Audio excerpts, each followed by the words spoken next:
पंतप्रधान नरेंद्र मोदी यांची नागपूरच्या कनानमध्ये सभा, मुख्यमंत्र्यांनी केली सभेच्या ठिकाणाची पाहणी।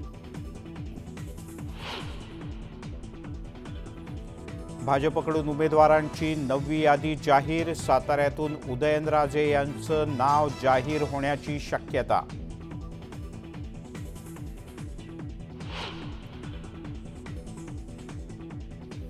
महायुतीच्या जागावाटपाचा तिढा अद्यापही कायम, 5 ते 6 जागांवर वाद असून तीनही पक्षांचे नेते एकत्र बसून तिढा सोडवतील, गिरीश महाजन यांचं वक्तव्य।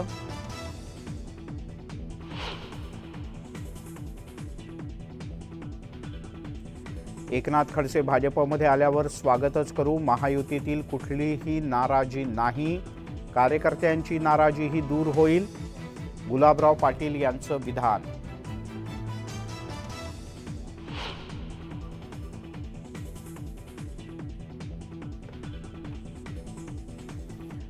सांगलीत काँग्रेसमध्ये पडद्यामागे मोठ्या हालचाली, विश्वजित कदम आणि विशाल पाटील यांच्या निर्णयाकडे लक्ष।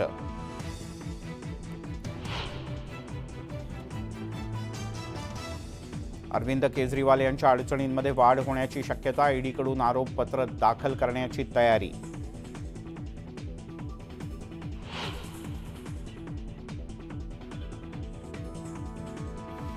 पनवेल कर्जत रेल्वे कॉरिडॉरसाठी मुंबई पुणे एक्सप्रेस वेवर आज ब्लॉक, 12 ते 3 वाजेपर्यंत वाहनांना प्रवेश बंदी।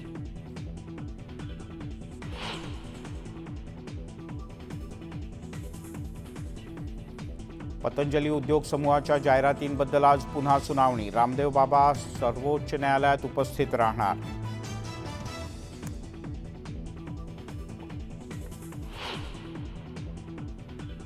बुलेटिनमध्ये घेऊयात एक छोटासा ब्रेक।